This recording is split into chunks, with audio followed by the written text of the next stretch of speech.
Bonjour à tous, David pour WeAreFPV. Aujourd'hui un petit unboxing, une caméra FPV, la Foxeer Monster 16 neuvième, aussi appelée par son nom de code HS1194.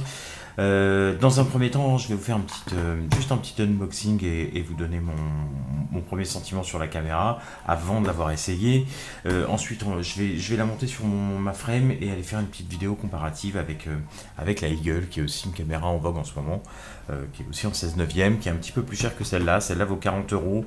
Par contre, la latence de celle-ci est plus basse que la Eagle, elle est à 10 millisecondes, celle-là, alors que la Eagle est à 45. La différence n'est pas flagrante, hein. Si vous voulez voir à peu près ce que ça représente, je vous invite à aller voir sur le blog. On a partagé une vidéo de RC Model Review qui explique bien ces histoires de latence et qui explique en gros qu'à 45 millisecondes, qui est la latence de la Eagle, à pleine vitesse, à 100 km/h, on se retrouve avec un décalage d'un mètre, quelque chose, 1,25 m je crois de mémoire, entre l'image qu'on reçoit et on se retrouve avec un décalage simplement d'1,25 m, c'est-à-dire que le drone a avancé d'1,25 m entre le moment où il a envoyé l'image et le moment où on l'a reçu. Voilà, c'est ce qui paraît comme ça pas énorme, surtout quand on compare au temps de réponse du cerveau humain qui se balade entre 100 et 300 millisecondes. Bon, bref, si c'est un sujet qui vous intéresse, je vous invite à passer sur le blog. Il y a un petit article là-dessus avec un lien vers la vidéo de RC Model Review. Pour en revenir à notre Foxeer Monster, un petit tour d'abord de l'extérieur. L'objectif c'est du 2.5, c'est ce qui est vraiment la mode en ce moment. On retrouve beaucoup d'objectifs GoPro un peu partout, tout le monde en met sur ses caméras. De mon point de vue plutôt à raison, parce que ça donne vraiment un bon point de vue sur les choses, un angle assez large. Quand on se pose même assez tilté, on voit un peu le sol.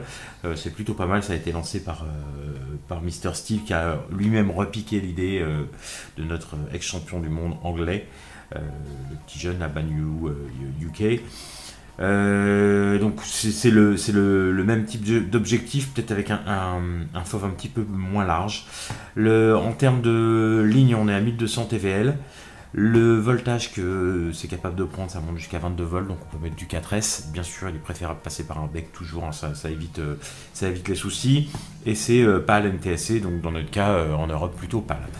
Voilà pour le petit tour de la boîte. L'intérieur, alors c'est pas du neuf comme vous le voyez, c'est de l'occasion, mais le contenu est identique au neuf, hein. Je m'en suis assuré auprès de la personne qui me l'a vendu. Voilà, on a plein de petites choses à l'intérieur, on va regarder tout ça rapidement. Hop, bien sûr, si ça veut bien sortir de la boîte. Allez, encore un. Voilà. Ok, alors on a 3 petits sacs, un petit câble et les caméras en elles-mêmes. Enfin, la caméra en elle-même, pardon. La caméra en elle-même arrive sur un support à 2 vis, mais ils fournissent aussi, un autre boîtier avec un support à une vis pour les gens qui ont un montage type HS 1177, donc une seule vis au centre, ce qui est mon cas. Donc moi je vais me servir de ce boîtier là, donc il va falloir que je transvase l'optique et le petit capteur, la petite électronique qu'il y a dans l'autre boîtier. C'est pas grand chose à faire, hein. À l'occasion peut-être je vous ferai une vidéo là-dessus d'ailleurs, parce que c'est plutôt simple, mais ça vaut le coup de voir un peu à quoi ça ressemble. Donc voilà pour la caméra. L'objectif, je vous le montre quand même, hop, juste pour le plaisir des yeux. Voilà. Ok, on a ensuite le petit câble d'anim. Alors on va y revenir un peu plus tard. Je trouve pas ça idéal, on y revient dans 2 minutes. Les deux types de supports possibles qui sont livrés avec. Alors on a le fameux support en plastique qui vient se mettre autour de l'objectif, tout le monde connaît, qui vient se mettre ensuite ici, et ça vient se fixer sur la frame en haut ou en bas, et puis simplement en faisant tourner cette partie là, il y a une vis qui vient là évidemment, hein. On desserre la vis, on fait tourner, ça nous permet de changer le tilt de la caméra. Voilà, ça c'est une première option, une option plastique, donc pas super durable, mais vous avez toutes les pièces. Je garde ces trucs là, j'en ai déjà quelques-uns dans la petite caisse à outils, parce que ça peut dépanner quand on pète un support en métal. Le support en métal d'ailleurs est ici. Le support en métal se fixe sur la frame, donc ça va être, le choix va se faire beaucoup en fonction de votre frame aussi, hein. 2 petites vis en dessous, et puis sur les côtés on vient mettre soit avec ce boîtier là, hop, on a une vis là, et puis on va simplement, en desserrant la vis du bas, pouvoir changer l'inclinaison, ou avec ce boîtier là, et là on se retrouve avec une seule vis comme sur les frames type QAV et simplement en desserrant la vis, on peut la faire pivoter aussi. Voilà pour les supports. Alors évidemment, on a toutes les vis qui vont avec, parce que sans les vis, ça n'a pas grand intérêt. Hop là, et on a notre petite commande pour ce qu'ils appellent l'OSD. En fait, oui, c'est un screen display, d'accord, mais c'est surtout c'est un menu simplement, c'est pas de l'information type voltage, etc.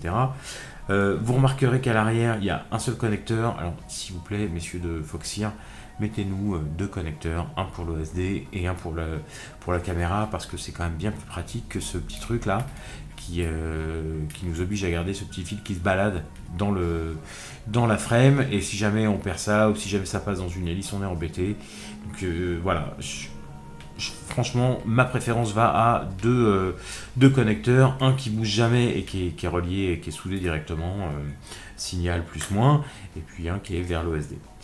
Ok, quand on a branché ça, alors ça se branche dans ce sens-là, vous voyez qu'on a l'OSD, le moins l'OSD, le signal vidéo, le moins le plus.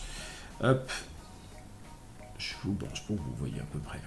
Hop, voilà, donc on se retrouve avec ça qui est soudé directement, et ça qui va nous permettre d'aller brancher l'OSD, alors dans quel sens? Dans ce sens-là, et aller faire nos réglages, tchic-tchac, hop là, et on va avoir la possibilité d'aller faire nos réglages.